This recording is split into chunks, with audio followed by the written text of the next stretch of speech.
Bismillahirrahmanirrahim. Assalamualaikum warahmatullahi wabarakatuh. Selamat datang kembali di channel kami, sahabat muslim dimanapun Anda berada. Semoga sahabat muslim semua senantiasa sehat selalu dan dalam lindungan Allah subhanahu wa ta'ala.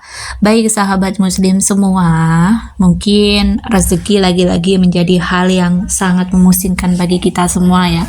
Rezeki menjadi sesuatu yang menggalaukan, yang membingungkan, bikin cemas, deg-degan setiap hari karena mikirin soal rezeki. Besok makan apa?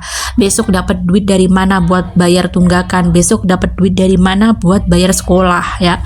Macem-macem lah. Padahal rezeki itu udah dijamin sama Allah Subhanahu wa taala gitu loh. Pasti dapatnya dan pasti sampainya. Cuman kadang kita ini seringkali dihantui oleh kekhawatiran ya. Apalagi setan itu rajin banget membisikkan ketakutan dan kecemasan bahwa kita nanti besok makan apa, besok punya uang dari mana, besok dan besok itu udah dipikirin. Bahkan tahun depan kadang-kadang udah kita pikirin dari sekarang ya. Nah, baik sahabat semua nih. Ini ada sebuah amalan ya dari Habib Umar bin Hafiz. Gimana caranya biar rezeki kita itu lancar ya. Biar kita ini nggak pusing lagi soal rezeki. Biar Allah kasih kita ini kecukupan rezeki yang halal, yang berkah gitu ya. Nah, ini amalan ini dibacanya setelah sholat duhur ya. Biar rezekinya lancar, silahkan diamalkan setelah sholat duhur membaca La ilaha illallah al-malikul haqul mubin sebanyak 100 kali setelah sholat duhur.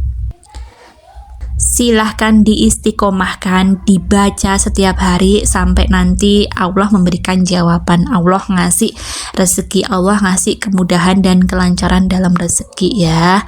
Alhamdulillah admin sendiri sudah mengamalkannya dari beberapa tahun yang lalu ya. Dan memang benar banyak sekali keajaiban yang Allah kasih, banyak sekali kemudahan yang Allah kasih. Sesuatu yang sering kali nggak diduga-duga jalannya ya, sesuatu yang kadang-kadang kayak loh kok bisa sih lewat jalan ini, padahal nggak pernah loh ngetuk pintu ini, nggak pernah gini contohnya ya. Jadi tiba-tiba ada yang menghubungi misalnya ngasih kerjasama, ada yang menghubungi tiba-tiba ngasih project baru ya, ngajak kerja bareng. Intinya sesuatu itu yang mendatangkan rezeki tak terduga gitu. Padahal kita ini nggak ada koneksi dengan orang itu. Terus tiba-tiba orang itu menghubungi ya. Pas kita tanya dari mana dapatnya, ternyata kata dia beliau dapatnya ternyata searching katanya ya. Searching tahu-tahu dapat kontak kita gitu.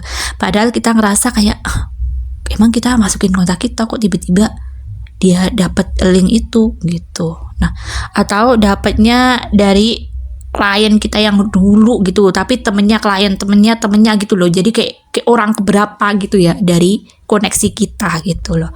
Nah, pokoknya macam-macam ya. Jadi pokoknya Allah ngasih itu kayaknya sesuatu yang nggak terduga gitu. Tiba-tiba ada yang datang ke tempat kita nawarin, bisa nggak ngerjain project ini, padahal nih orang nih nggak tahu kalau kita ini bisa atau enggaknya. Tiba-tiba dia nyamperin kita terus nawarin gitu. Kitanya ya karena kita ngerasa bisa, bahkan mungkin kita bakalan bisa kalau ngerjain meskipun baru pertama ngerjain ya, kita terima aja gitu. Intinya gini, kita itu dapat rezeki dari pintu yang nggak kita duga-duga, dari arah yang kita nggak duga-duga, nggak kita rencanain ya. Kalau misalnya kita mau mencari klien kan kadang-kadang udah kita tulis nih, si klien A, klien B, klien C nih yang mau kita ketuk rumahnya, yang mau kita tawarin. Tapi ternyata nggak lewat itu gitu loh, nggak lewat semua itu. Tiba-tiba aja gitu, bayangin pernah satu hari aku ini pas lagi jualan, tiba-tiba ada yang nyamperin si bapak ini nih, tiba-tiba nawarin sebuah project, bisa nggak mbak ngerjain project ini gitu. Nah, gimana coba, itu tuh sesuatu yang nggak ada hubungannya dengan lingkaran pekerjaan aku gitu ya. Misalnya ya gini, kita ini kerjanya di baking, tentang masak, tentang bikin kue segala macam.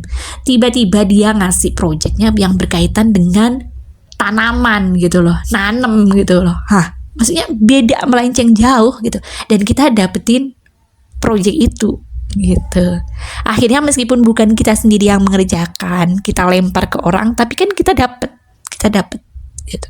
Nah kayak gitulah salah satu contohnya itu. Jadi rezeki yang tak terduga itu banyak macamnya gitu. Nah salah satu wasilahnya ya tadi, jangan lupa untuk membaca la ilaha illallah al malikul hakul mubin sebanyak 100 kali sehabis sholat duhur. Karena ini faedahnya banyak banget, nggak cuma berkaitan dengan rezeki ya, tapi juga dengan kepribadian kita ya.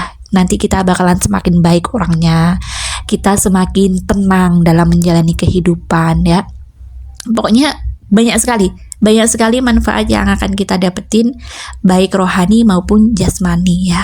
Nanti kalau misalnya yang sakit-sakit nih ya, nah nanti mungkin bisa jadi satu terapi untuk kembali sembuh, untuk sehat kembali gitu. Nah pokoknya jangan lupa untuk mengamalkan bacaan itu setiap habis sholat duhur ya. Nanti rasain aja gimana Allah ngasih kemudahan dan kelancaran ya. Karena rezeki itu nggak harus berbentuk duit, bisa juga termasuk kesehatan, ketenangan, kebahagiaan, itu juga termasuk ke dalam rezeki gitu ya.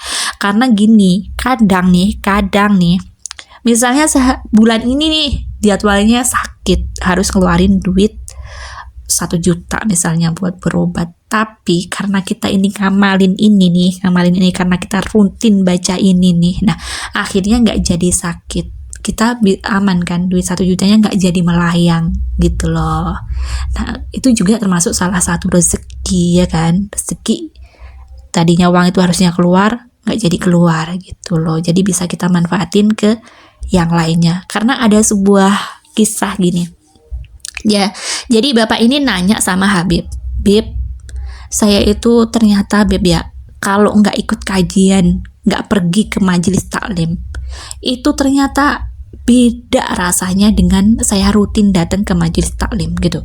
Jadi ketika misalnya sebulan ini dia nggak datang ke majelis taklim ya, nah itu kata dia rezeki itu kayaknya ada aja yang keluar gitu kata dia, yang anaknya sakit kah, yang ban motornya bocor kah, yang gentengnya harus dibenerin, pokoknya ada aja kata dia yang bikin uang dia itu berkurang bulan itu gitu. Beda ketika dia itu rajin ke majelis taklim kata dia. Kalau dia rajin ke majelis taklim, anak-anak dia tetap sehat. Terus kayaknya rezeki yang dia dapetin, padahal gajinya kan sama, setiap bulan gaji dia itu sama, itu terasa lebih awet gitu loh. Terus rezeki kayak datang dari arah-arah yang dia nggak tahu. Ada aja yang tiba-tiba ke rumah dia bawain hadiah beras, bawain hadiah telur, bawain hadiah Indomie. Pokoknya hal-hal yang bikin dia itu menghemat pengeluaran. Jadi yang seharusnya dia keluar biaya buat beli beras, akhirnya dia nggak usah beli beras karena udah dapet tadi ya. Ada yang nganterin tadi, ngasih hadiah kayak tadi itu. Nah gitu, itu salah satu contoh bentuk rezeki yang kita dapetin, wasilah amalan-amalan kita gitu. Nah, buat sahabat semua jangan ragu untuk mengamalkannya dan semoga berkah manfaat.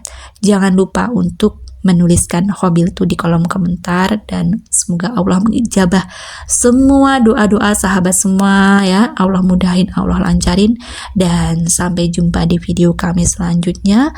Wassalamualaikum warahmatullahi wabarakatuh.